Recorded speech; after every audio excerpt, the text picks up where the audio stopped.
Good evening. Welcome to the Zohar class. The Torah portion of this week is Vayetze.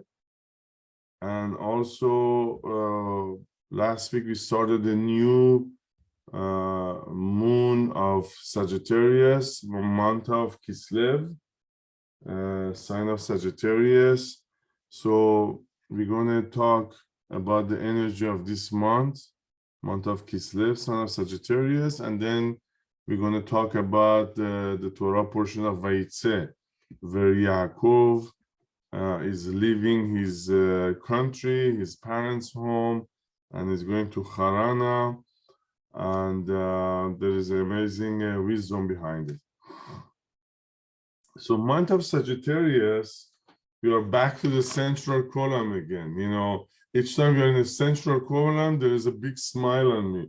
So it starts with Gemini, Virgo, Sagittarius, and then Pisces. So after the month of Scorpio, which was a left column, we are back in a central column, month of Sagittarius. And the central column has balance. It has a very good energy. You know, it's connecting to the upper world. It has balance. There is a lot of light, a lot of goodness, a lot of good feeling, blessing, beracha in the central column months.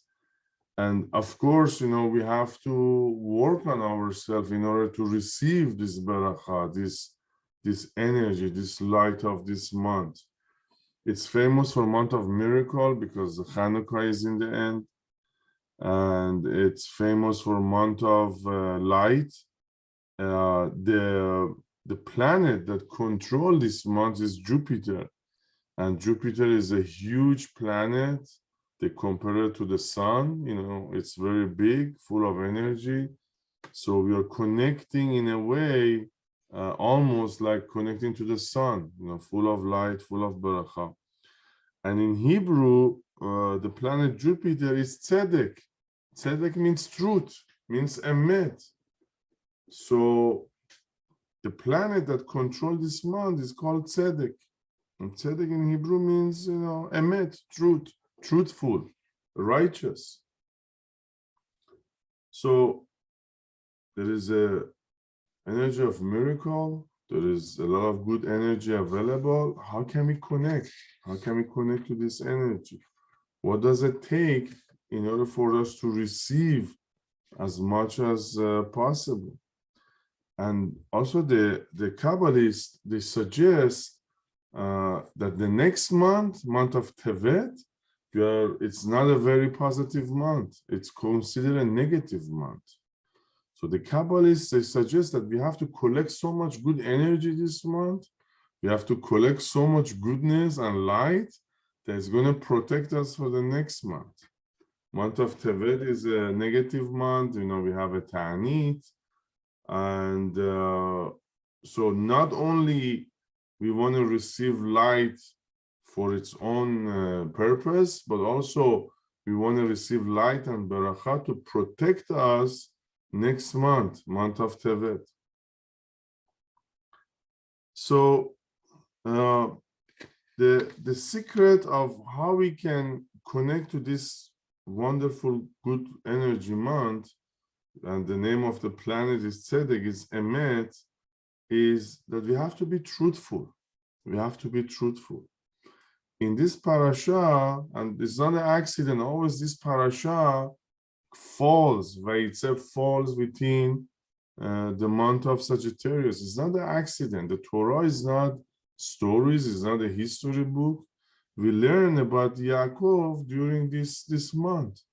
And we know the character of Yaakov. He was honest, he was studying Torah, he was a righteous person, Ish Ohalim, he was always studying. And he never fighted, he never hurt anybody.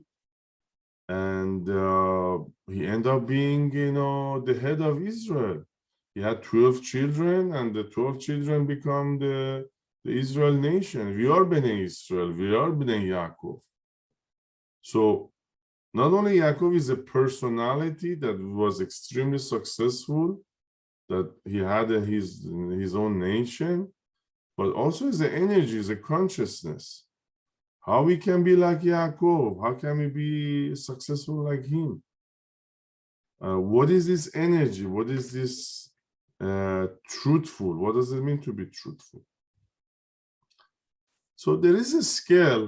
There is a scale that on one side is a lie, it's lying, and in the other side is the truth, is the emet.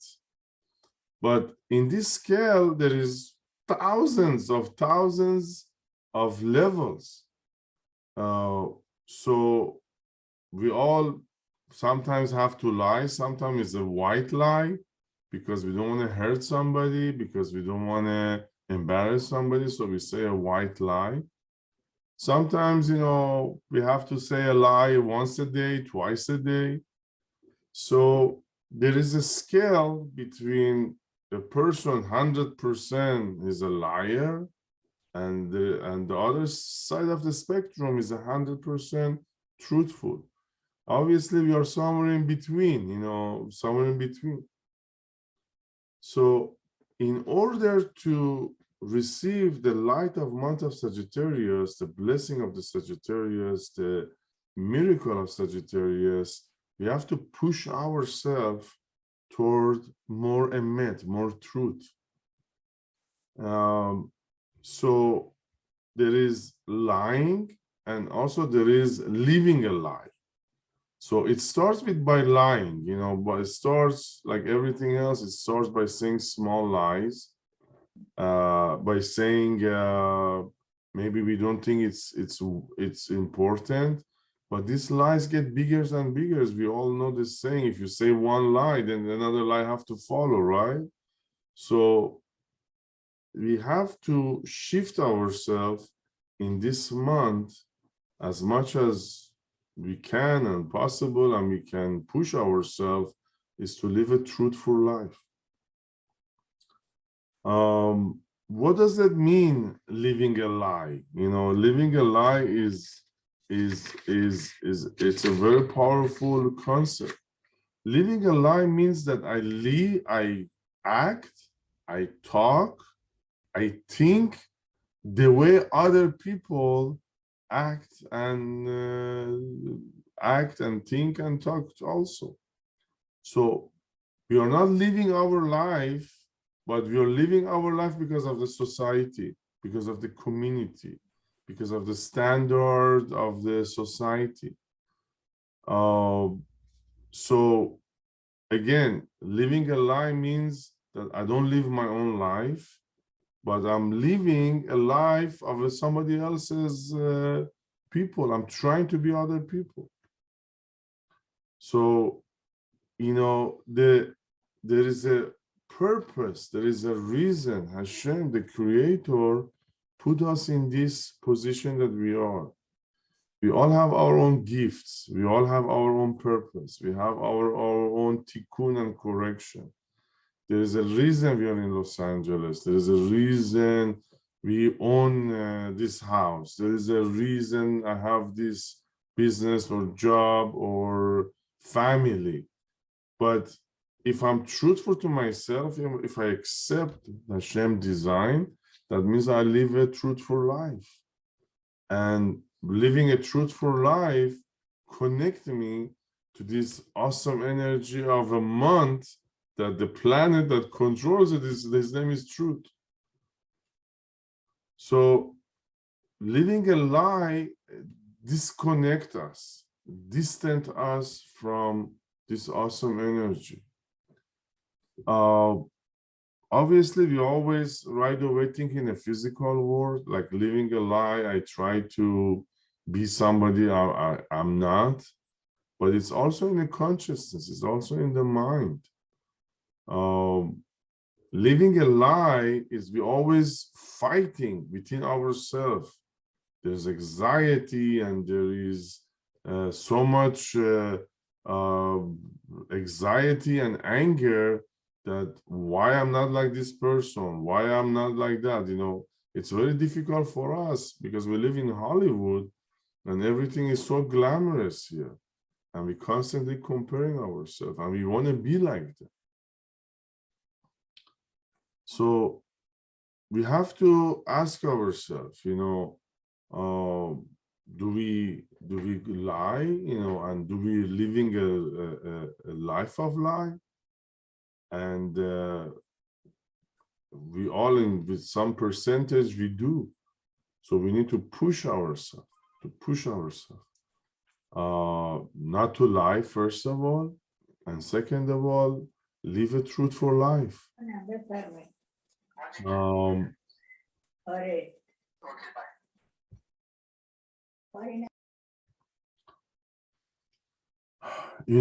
Living a truthful life, maybe it's not going to be glamorous, maybe it's not going to be shiny and all blink, but it brings such a balance, it brings such a relaxation, it brings such a blessing and barakah to our life and miracles to our life.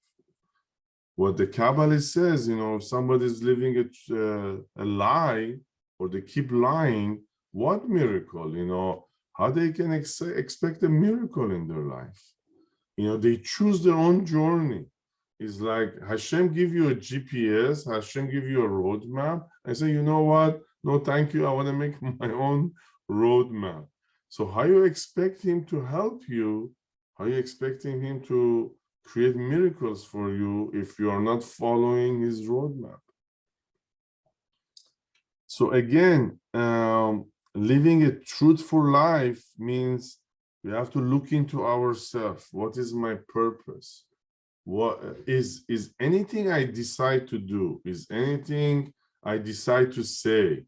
Is anything I decide to think? Is it being influenced? Is it the effect of the society? Is it the effect of other people? Or it's coming from my own core, from my inside? We all see families, and most of them spiritual or in peace. They're also relaxed, not necessarily they are good looking, not necessarily they are famous, not necessarily they are rich, but you see this balance, you see this barakah, such a united family with children and grandchildren and great-grandchildren, because they're living a truthful life. And some people that they live a lie, they never satisfy. You don't see the blessing in their life. So we have to push ourselves again. Start by not lying. It's very difficult to change our life overnight, but we can start by not lying to others, not lying to ourselves, and little by little go back to our true purpose.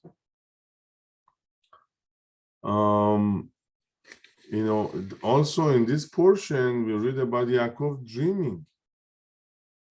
So dreams is also all about the truth. A person that is truthful, a person that is honest, is like Yaakov. How come the Torah doesn't say Esav had a dream? The evil or the bad brother, why Yaakov had a dream? Because he's the honest, he's the good one, he's the truthful one. So a truthful person, an honest person, dreams with good messages.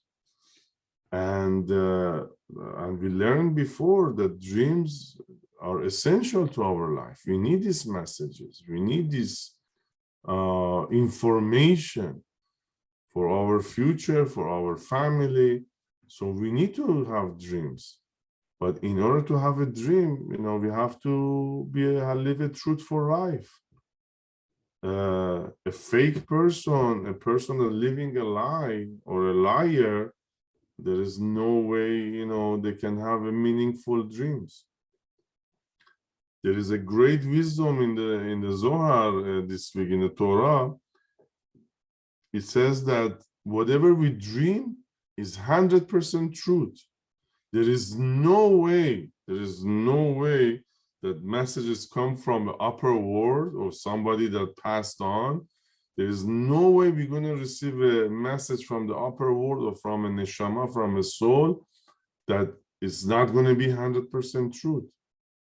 So whatever comes from the other side is 100% truth. It must be true. You know, in this physical world, this illusionary physical world, there's lies, but in the upper world, there is no lies. It's all truth. So the messages that come in a dream is truth. If you are a truthful person, we're going to receive it in a clear way. But if you are dishonest and a cheater and a liar, you know, there's no way we're going to receive those messages.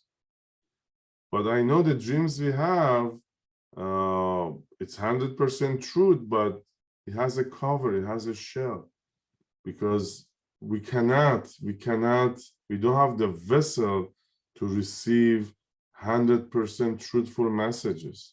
I mean, Bezrat Hashem, in the future, yeah, we're going to have the vessels, we're going to work on ourselves, but because we don't have the vessel, we cannot receive the dreams directly. That's why they have a klipa, they have a cover, they are concealed.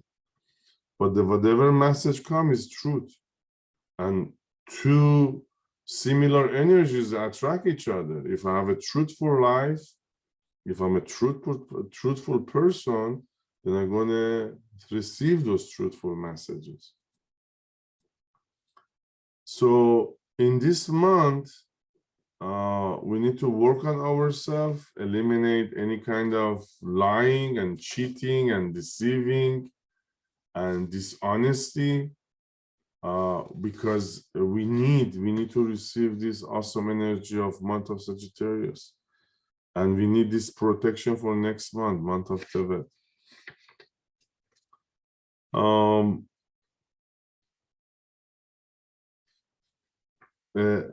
Another aspect of living a lie is like we're trying to live other people's life.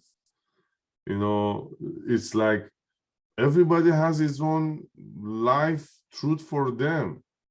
But when we're trying to copy, when we try to follow, when we try to be like them, then we are not truthful to ourselves. So other people's life, they're good for them, they're truthful for them. But that doesn't mean that we have to copy them. We have our own journey. We have our own truthful life. They said, you know, we change countries, we change circumstances, we change neighborhood. But yeah, obviously toward outside, we have to be nice and be correct. But toward the inside, we always have to keep true to ourselves. We have to live a life that was meant for us. That's our essence. We cannot live a life that was meant for somebody else. Let's go to the Torah portion this week. Yaakov is a chariot. He is not only a person, it's a chariot. He represents the central column. You know, Abraham was the right column, Isaac was the left column, Yaakov is the central column, and we know the main one is the central column. And Yaakov, his son became the king, Yosef. He had 12 children, he has 12 tribes. We all believe in Yaakov. He had his own nation. So what is his secret? You know, what he done that, you know, he was so successful in life? And the central column, we call it, you know, resistance. We call it, you know, proactive resistance. The right column is a giver, you know, with no limit. The left column is judging and a taker. And the central column is balanced by resisting these other forces. by resisting these other forces. If I resist not to be a giver behind the limit, then I'm in a central column. If I resist not to judge, not to hate, not to get angry, then I'm in a central column. So the central, in order to be in a central column, is to resist those forces from those two other columns. It's very interesting. The Zohar says all the nations, they have only the two columns, but the Judaism, they have the three columns. We have a chance to be in a central column by being the resistor, resist these other forces. So Yaakov, he became the central column. Why? Because from the moment he was in his mother's stomach, when his mother was pregnant with him and Esav, the fight already started in his mother's stomach. And then they came out and the brother hated him and he wanted to kill him and he had to run away and he didn't have no money, no clothing. His father-in-law cheated him. Extremely difficult life, but he kept staying in the central column. Why? Because he didn't get angry, he didn't fight, he didn't judge, he didn't react. The ego didn't took over him. He was not hateful, he didn't get angry, he didn't try to control the situation, he was not jealous. So in order to stay in a central column, in order to receive this light of the central column, in order to have this blessing of central column, we have to stay away from confusion, stay away from fear, rage, loneliness.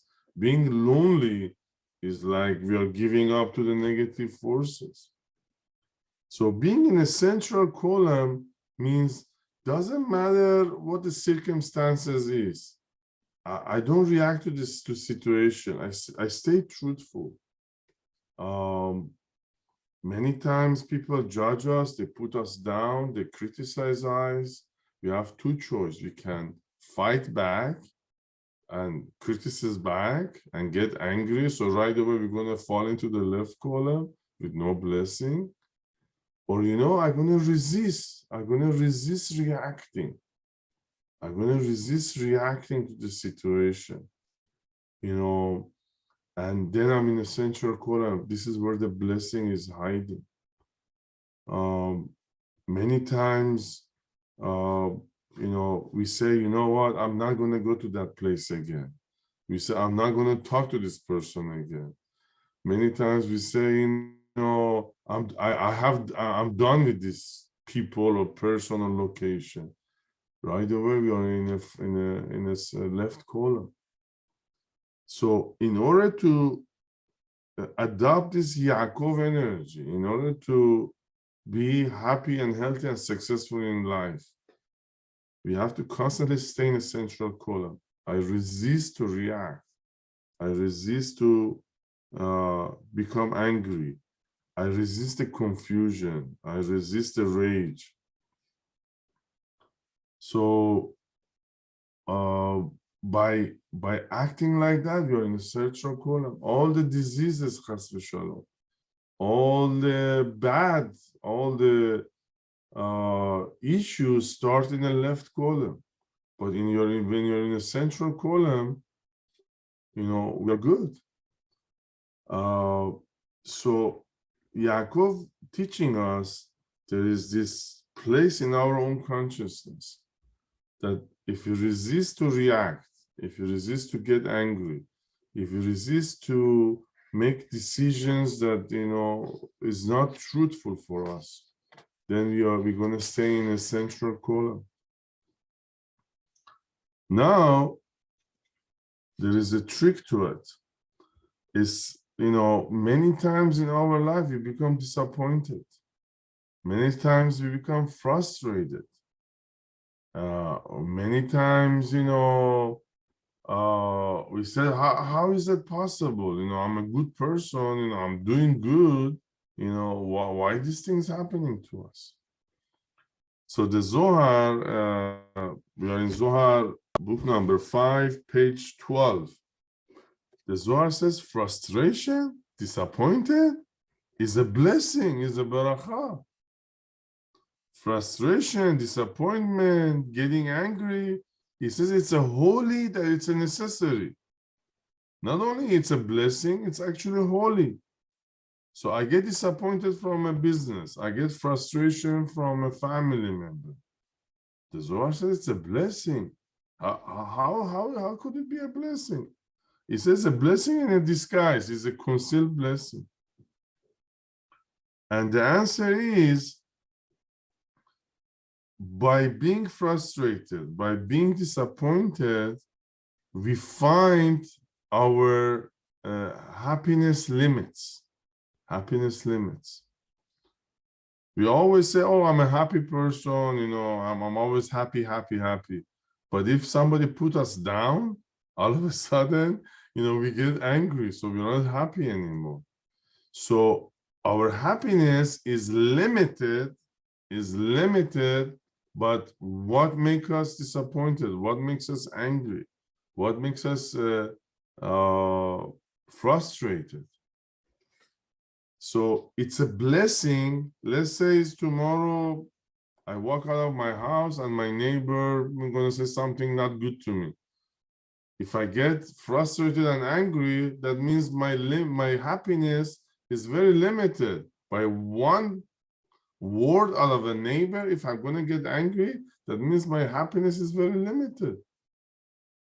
But if I'm not going to react, if I'm not going to get angry, I'm going to say, you know, good morning to you, I love you. That means that my limited happiness is so wide that this guy didn't push me to my limit.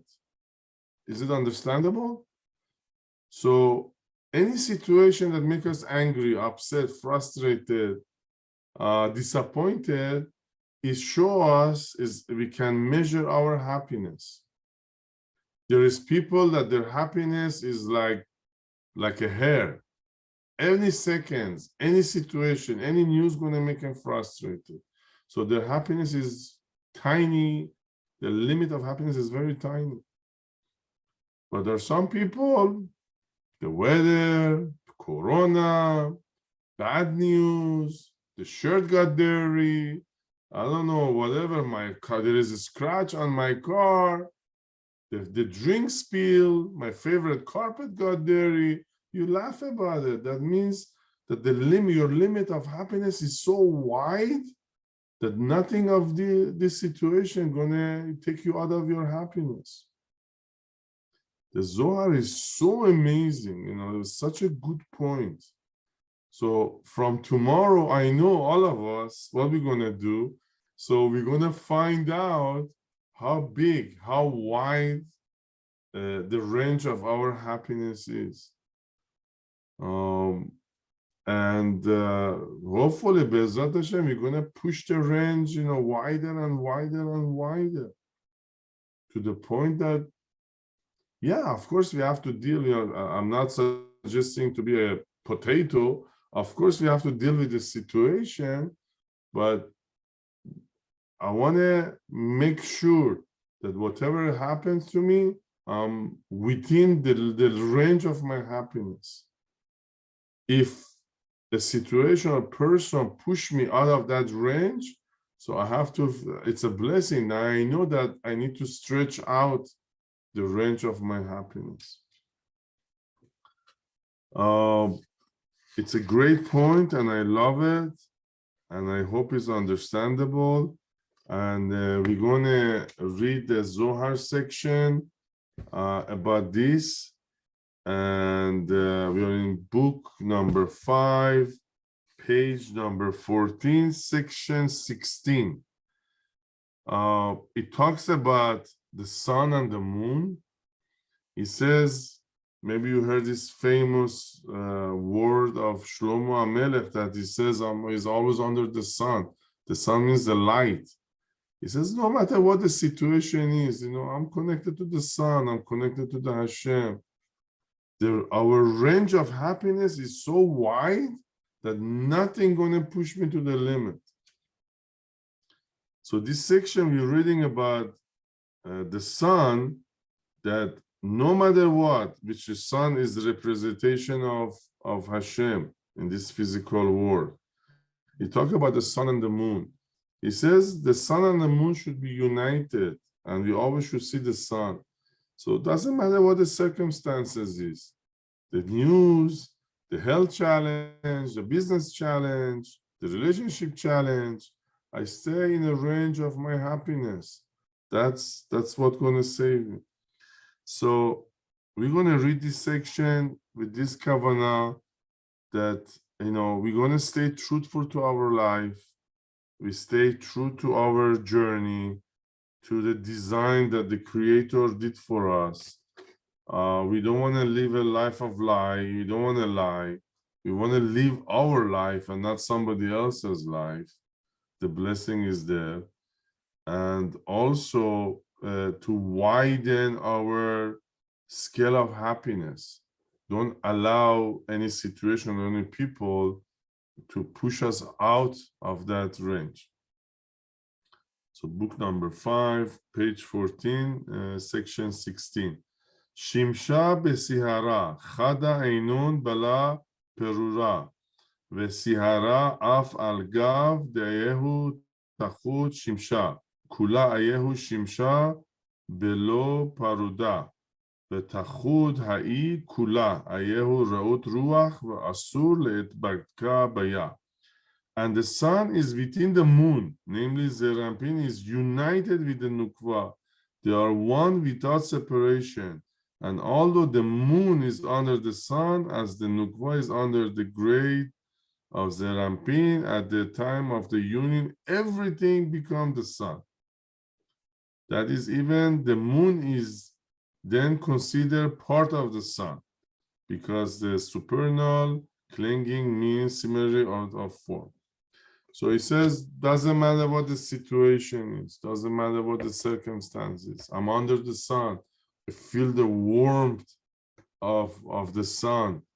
I'm going to stay in a central column. Yaakov Avinu is Bachir Avot. He is the most blessed person in the Torah because he stayed in a central column. He stayed truthful. The father-in-law cheat him, he give him a wrong wife, even though he worked 7 years for it, he didn't complain. He worked another 7 years for his second wife. He worked another 7 years for his sustenance. So working in a spiritual world means that we have to work on ourselves. If a situation or person makes us angry, it's a blessing in a way, because I have to work on myself in order to widen my range of happiness. This Torah portion called Vayetze. Vayetze means to go out. So the Kabbalists, they say, what's the difference between this portion and the Lech Lecha portion? Lech Lecha portion for Avraham, he also started moving. So Lech Lecha, Avraham, he had to change his nature.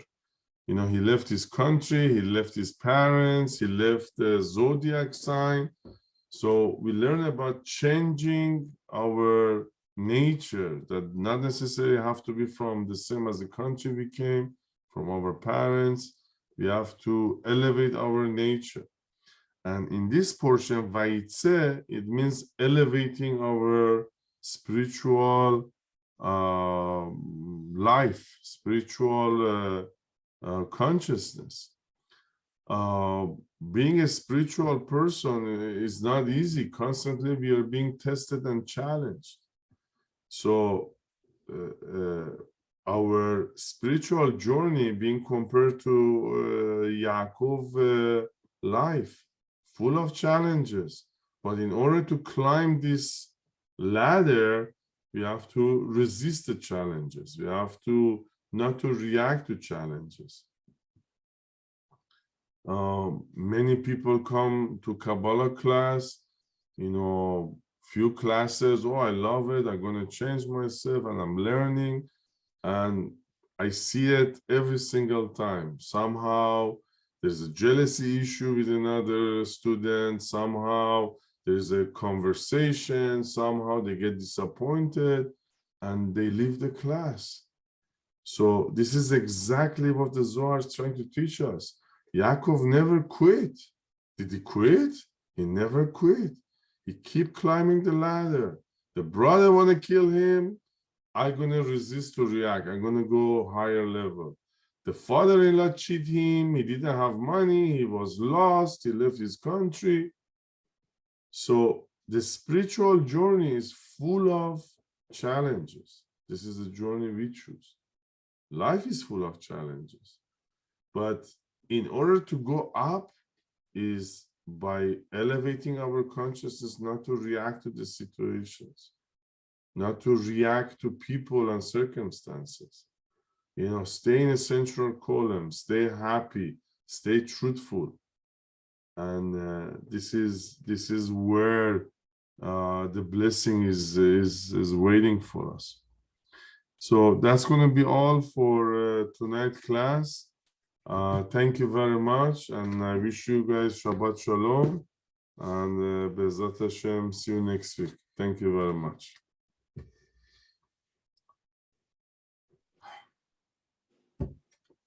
خب برای can I talk? برای کسایی که دیر اومدن گفتم که شیر کردم پلیز ویدیوهای یوتیوب که نگاه میکنیم doesn't matter حتی قدیمی ها پلیز لایکشون بکنین و همینطور سابسکرایبش کشین به اون چنله که این چنل ها و کلاس ها بیان بالا آدمای بیشتری بتونن بهره ببرن همینطور خودتون هم نوتیفیکیشن میگیرین وقتی که ویدیو جدیدی میاد اگه کلاس رو میس کردین پوینت دومی بود که آقای ملمد عزیز بزرگ از amazing website که گذاشتیم تو چتمون it's very very expensive to keep this website going and we need to help him. وبسایت هم برای هممون بنفیشری میتونه باشه بچه هامون نوهامون for the next thousands of years they can benefit from it. So we need I want to help him. So Behnaz Jun and Farima Jun, you know, they have envelope. اگه بتونین کمکشون بکنین به بچه ها برسونین که به من بدن منم 100% شو میدم با آقای ملمت که یک کمکی کرده باشیم از زوار کلاس